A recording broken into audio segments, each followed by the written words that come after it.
Hello everyone, it's Theme Park Avenue. Have you guys ever gone on a school field trip to a theme park and it ended up being a really terrible time? Well, I've had quite a few of those, and today I'm going to talk about one. The worst experience I've ever had at a theme park. It was at Universal Orlando. I live in Florida, so it was a local thing, and it was called Gradventure, an experience for all of 8th graders who wanted to have a fun time at Universal before moving on. It was not fun at all. Before talking about my Universal Gradventure, or Badventure if you prefer, my 7th grade field trip to SeaWorld Orlando was pretty bad, because while I did get to ride good roller coasters, I had really bad food. That did end up making me sick for 2 days after that. Never get pasta of any sort at SeaWorld. That's what I learned. And there was also some decently long lines and cruddy layout, and we were forced to watch a Shamu show, but that's not as bad as the Universal one. And the Universal trip, what's interesting is I wasn't sure I wanted to go on it in the first place. It was going to be a nighttime thing that went from 7 p.m. to midnight, and it's about a 2.5, 3 hour bus ride to Universal from my school, so that meant I'd be getting home at 3 in the morning or so. I wasn't so excited about that. I don't stay up very late like a lot of my friends, and Universal's not my favorite theme park as some of you might know. But I chose to go on the trip anyway, and here is what happened. First off, I was on a charter bus. It was an all-boys bus except for these two girls who had to come on because there was not room on the girls' bus. I don't have any jokes for that. But honestly, one of the highlights of the entire trip was watching Star Trek II: The Wrath of Khan with my friend Liam on the way up. It's a really good movie, it's emotional, it's well done, Ricardo Montalban's a great villain, and I really enjoyed that movie. And then I realized I had a whole bad day of Universal to get through after that. And the Gradventure would begin at 7 p.m. We got there at 7 p.m., but long security lines, waiting to get off the bus, crowds and all that. We didn't get into Islands of Adventure until 8 p.m. Another thing to note is that we were able to access both parks through a sort of tunnel, I'll call it. It's just a walkway that goes under Hollywood Rip Ride Rocket into studios or islands, whichever one you're coming from.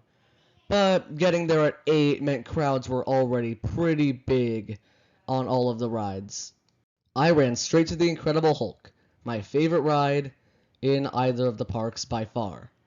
And I was so excited for 1 hour line, which honestly I guess is pretty normal for Universal, but it seemed to move a lot slower.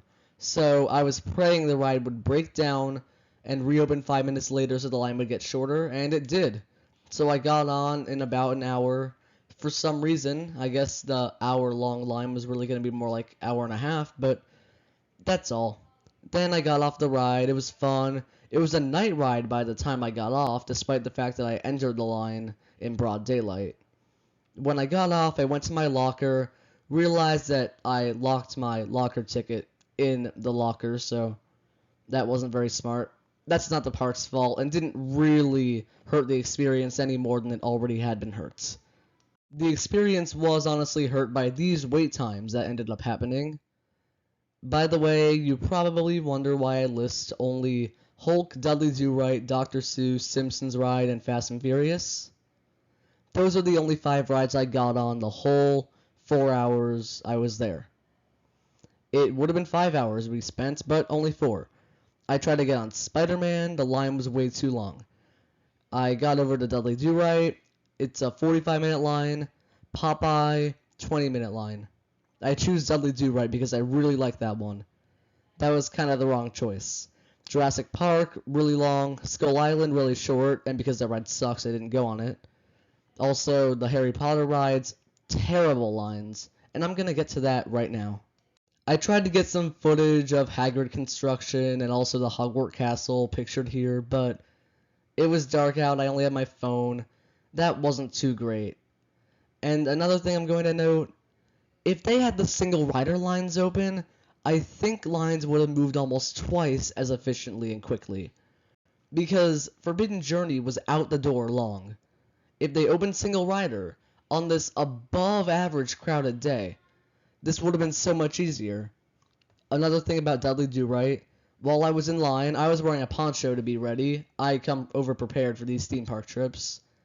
And people made fun of me for that. I didn't really care that much, but it was annoying. And a bunch of people were singing dumb songs like Old Town Road the whole time in the line. And because it was a loud space that carried echoes very well, I really, really was in pain after that. Big headache. And that was pretty much everything I did at Islands of Adventure. I got on the Dr. Seuss ride with my math teacher, but that's all. It was a pretty boring time there. However, there was one really good part of the whole trip, and that was my experience in Springfield.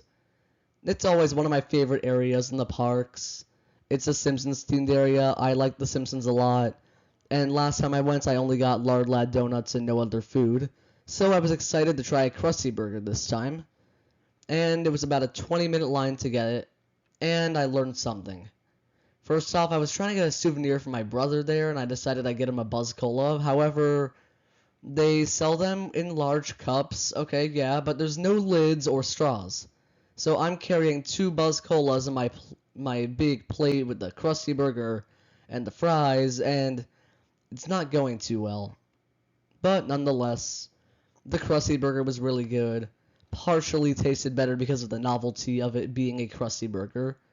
The fries were good. Buzz Cola's alright. And I ended up pouring some Buzz Cola into my disposable water bottle to bring back for my brother. And the Simpsons ride had like no line, 10 minutes. It could have been 5 if I lied about being with some kids that had the same shirt as me, but that didn't happen because I'm a bit too honest for that. And I wasn't getting on any more rides really anyway, so what was the point? And speaking of not getting on any other rides, I tried to get on Men in Black Alien Attack because there was only a 25-minute line, which is ridiculously short for that day. And they would not let me bring my drawstring bag on the ride. And I'm like, what? Are aliens going to take it from me? There's nothing very thrilling about your ride. You have tight lap bars and you don't really move much. There's the one spinning part, but I won't lose it. They say there are lockers like on the other side of the park you can put your bag in for $3 if you want.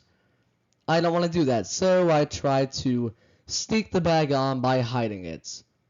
I get past 2 employees and I'm almost at the line, but then I get caught.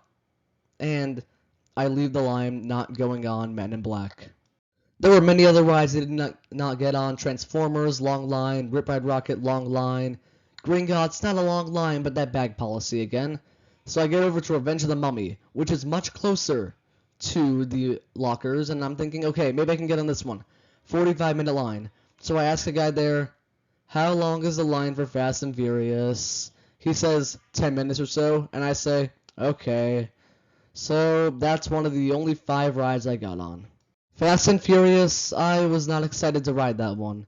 I've never seen the movies. I don't have anything against them. I'm sure they're cool, but I saw a video about the worst rides at Universal Studios by a guy called Silversticks, and he said it's the worst ride there. I understand why. It is boring. It is offensive. It is PG-13. In a theme park, you can't really have that. I don't know why they made this ride. It was not worth the no wait that I had to get on. I wish I hadn't ridden it. It was terrible, and it was honestly one of the low lights of a pretty cruddy day at Universal. But nonetheless, I can now say I've been on it and know that I never have to ride it again, because I don't know if I'm ever going to these parks again. So that's pretty much the trip overall. That's really all the stuff that happened. The other thing is that we had to stop partying and stuff at 11:15 instead of 12. We ended up getting on the buses at 1 instead of like 12:30. We got home around 4:30 instead of 3. Really early or late, however you consider 4:30 a.m. to be. And that was the icing on the cake of a bad trip.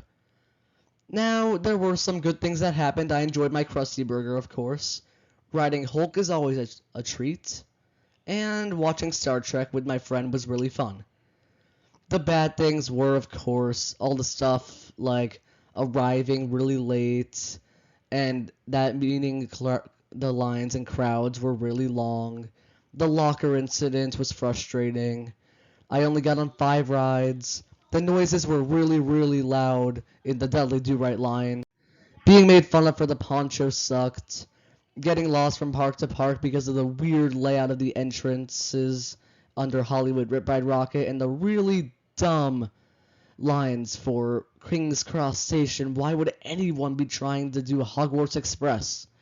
No lizard straws at Krusty Burger was really frustrating. I did not get there till 10 o'clock, by the way, and had to wait for it. So having dinner that late was bad. The bag policy was probably my least favorite part of the whole thing. Fast and Furious in general sucked. And leaving late and getting home really late, early, like I said, doesn't really matter. Those were the bad things. However, I had some good memories, so I'm technically glad I went on the trip, even though it's the worst experience I've ever had in any theme park. Thank you for watching. I hope you enjoyed this video. It did really hurt to talk about some of the bad things that happened here, but now you know to avoid Universal on such crowded days. Also, Woody Woodpecker's Nut House coaster was closed, so I was pretty sad about that. But feel free to like this video, comment your opinions on my experience, and subscribe for more content. I'll see you guys next time.